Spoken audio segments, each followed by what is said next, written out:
Sabe que é legal a gente falar sobre isso nesse hub, porque final de ano, geralmente, a galera, né, quer fazer a listinha, a ver, listinha do fim de ano, que não cumpriu 10% do que prometeu no ano passado, da campanha do ano passado. Eu tenho uma lista de pesqueiros que eu vou no ano que vem. Então, e é legal a gente falar sobre isso, porque às vezes a galera, a dúvida do povo é: qual é o propósito de Deus para minha vida? E a Nath falando agora, eu fiquei pensando, e se ela não estivesse na Era Uma Vez? Estivesse em outro lugar, em outra escola, entendeu? Não tem a ver com... Será que ela estava reconhecendo Jesus nesse momento? Justamente. Será que ela estaria cumprindo a vontade de Deus? Gente, o nosso propósito, segundo a Bíblia, é nos tornarmos parecidos com Cristo. Mas, Miriam, também tem a questão de você demorar para responder quando você tem que transicionar. Porque no final do outro emprego dela, ela já estava saturada de um lugar que não era para ela estar. Então, assim, qual é a palavra que ela recebeu há um tempo atrás? Que ela era alguém que conseguia liderar, que ela era alguém que gostava de crianças, entendeu? Então, assim, hoje eu estou cumprindo meu propósito. Qual é o propósito? É sermos parecidos com Cristo.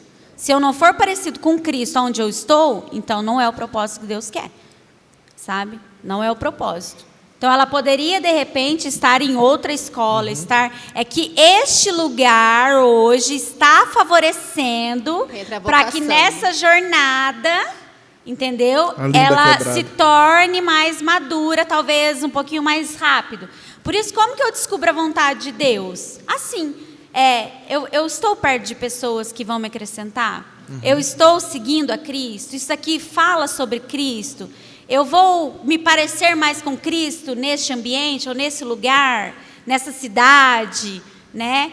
Então, fere princípios, não ferem princípios. É assim que a gente descobre a vontade de Deus e o que Deus quer para... o que Deus quer para mim no próximo ano? Ora, o que eu posso fazer que vai glorificar o nome de Cristo? Aonde é que eu vou estar que vai beneficiar aquilo que Deus quer cumprir na minha cidade, ou na minha igreja, no meu bairro, entendeu? O que eu posso estudar, o que eu posso me aprofundar, que curso eu posso fazer, que lugar eu posso ir que vai enriquecer ainda mais o meu propósito de vida. O meu propósito de vida não tem a ver comigo. E as escolhas também, porque eu poderia ter chegado aqui em Taubaté. Eu tive a oportunidade de procurar emprego na minha área de administração para ganhar o que eu ganhava lá. Mas você tinha uma palavra que era escola. Mas eu tinha uma palavra, então eu abri mão. Você teve que da começar grana, do zero. Passei dificuldade, porque eu sabia que eu... Quase comprou uma galinha para viver dos ovos da galinha. A nossa vinda para Taubaté, ela foi em cima disso, né? A gente só veio por uma palavra. Sim. Foi extremamente difícil o começo profissionalmente, de todas as formas porque lá em Rio possíveis, Preto né? nós dois trabalhávamos, ganhava relativamente médio. E aí chega aqui, só ele e eu, estagiária. Então foi um baque muito grande. Mas a gente sempre teve a paz que era...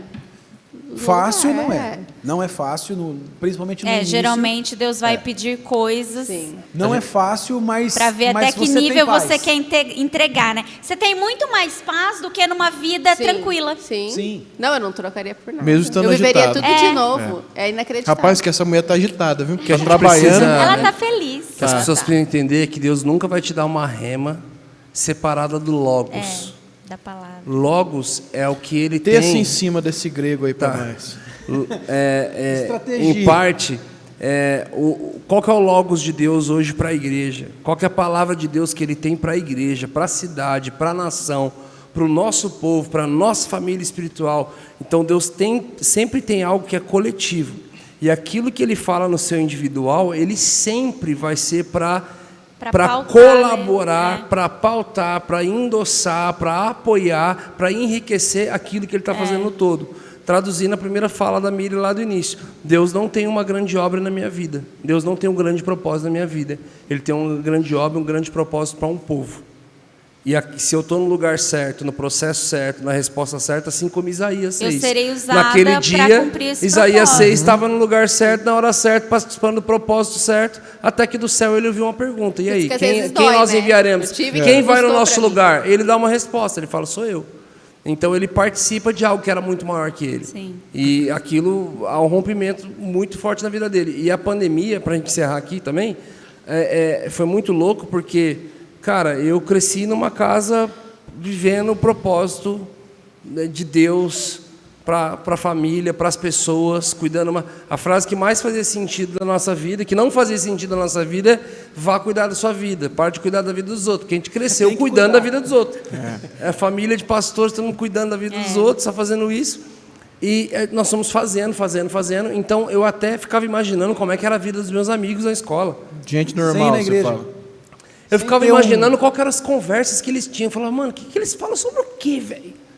Qual é a bucha que eles resolvem? O que eles colaboram? O que eles acrescentam na vida de alguém? Da vida dos outros Sabe, também. O que eles abriram mão da vida deles para fazer? Tipo assim, eu não conseguia realmente entender isso.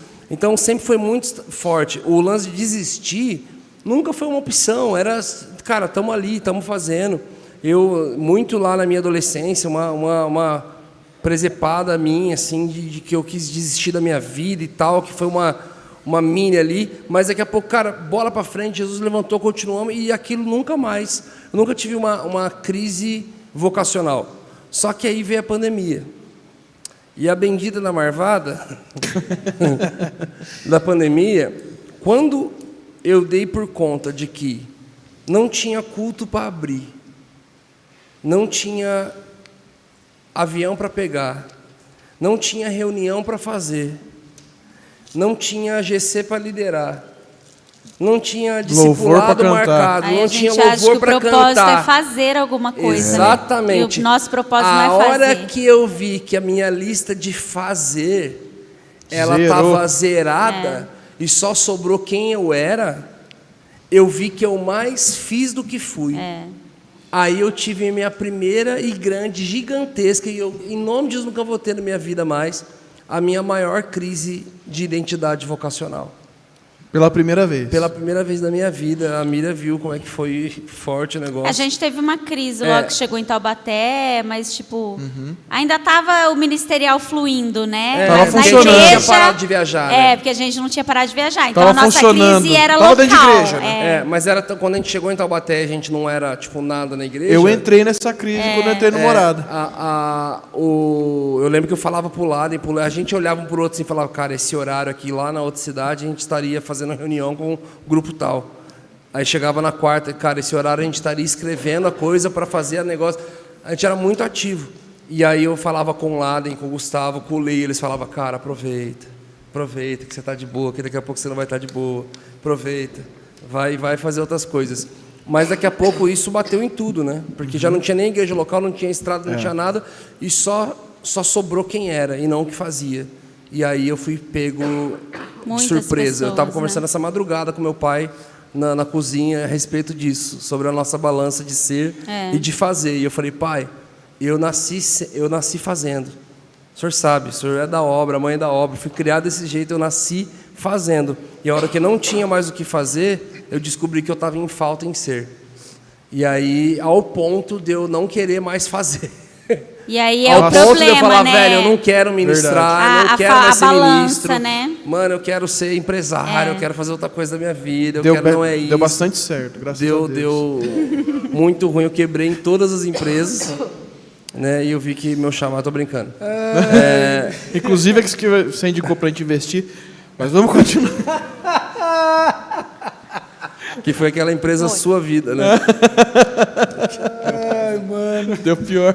Mas, gente, é legal porque não tinha roteiro, não ia para esse lugar, não ia para esse caminho, mas só de ver tanto a Nath quanto a Carla muito mais maduras, livres, desenvoltas, de um ano para cá, e a curiosidade veio disso. E eu mais quieta. E magras. E eu, com o propósito que eu fiz de não interromper as pessoas, eu falei que eu vou apertar meu dedo toda vez que eu fosse interromper. Eu estou fraturado em 12 partes, aqui só nesse episódio. Mas era a partir de hoje? Era a partir de hoje. Não funcionou.